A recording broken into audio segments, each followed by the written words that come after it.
Hello and welcome to the rounds of our lives as we approach round 3 of the 2026 AFL season. Today, we are going back 29 years to round 3 of the 1997 season. Carlton playing Adelaide on a Sunday afternoon at Optus Oval. A famous day for the Blue Baggers. It was the opening of the new Legends stand and a day where the Navy Blues became the Baby Blues, donning a light blue Guernsey in a partnership with confectionery company M&M. More on that in just a moment, but don't forget you can keep in touch with the podcast at any time. Just head to Instagram and TikTok and search the Heatley Stand End podcast. And make sure you subscribe to our YouTube channel. Check it out.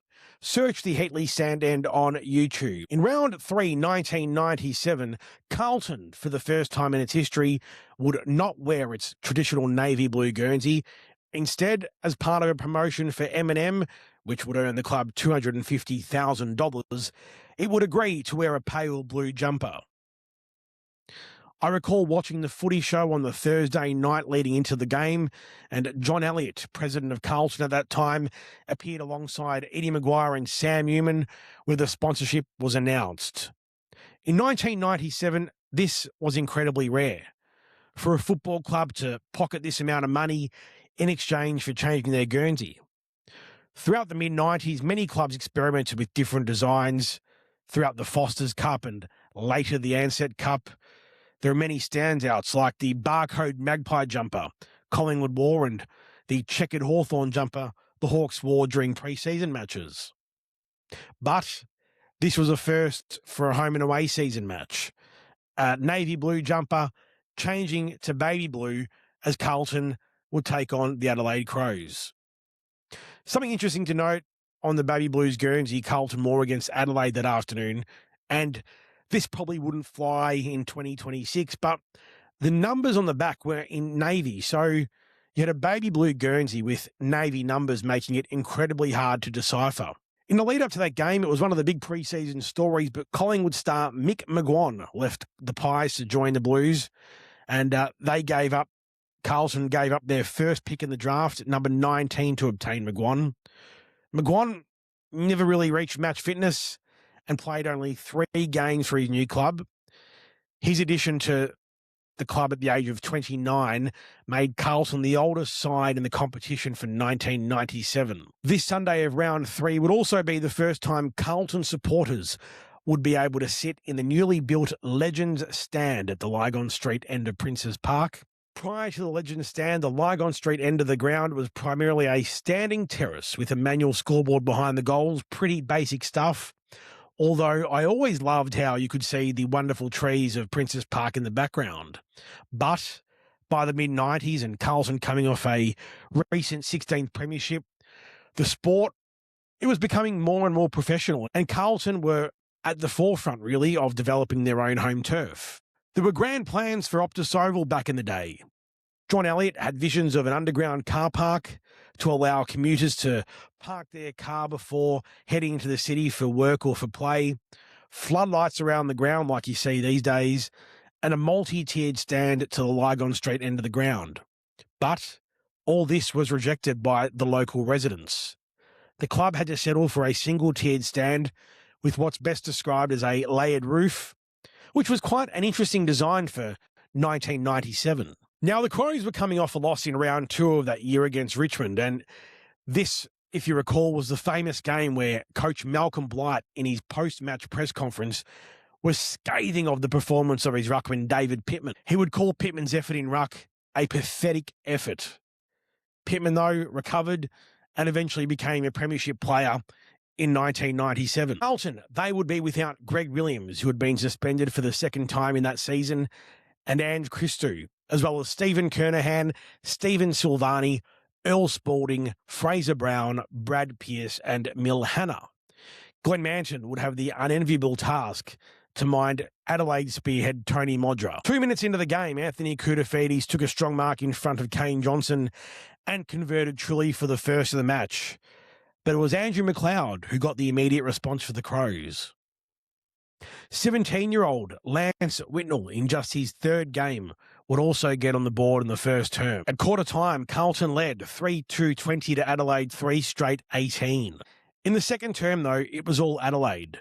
The Crows would outscore the Blues by 6-3 to take a 17-point lead at half-time. On the stroke of half-time, a Justin Murphy kick was smothered at half-forward. Nigel Smart would swoop onto the loose ball and drill a major to bring Adelaide into the half-time break 3 goals in front. The scores at half-time, Adelaide 9-4-58, Carlton 6-5-41. But in the third term, a 5-goal quarter, while keeping the Crows to just 2 behinds, would give the Blues a 14-point lead at the final change. Aaron Hamill would be moved from defence to attack and kick 3 goals, as would Anthony Koutafidis. At three-quarter time, Carlton 11-8-74, Adelaide 9-6-60. Blues continued their dominance in the final quarter, but were wasteful, kicking 4 goals 10, while the Crows kicked 3 goals 2. But that was enough, as the Blues ran out 28-point victors. Final scores, Carlton 15-18, 108 to Adelaide 12-8-80.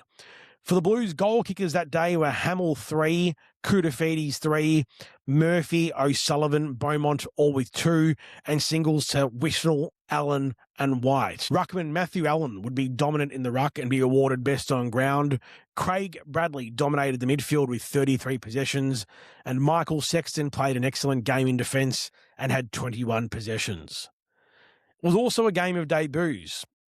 That of Ben Nelson, who would go on to play in the 1999 Grand Final, and also of Andrew Borkwell.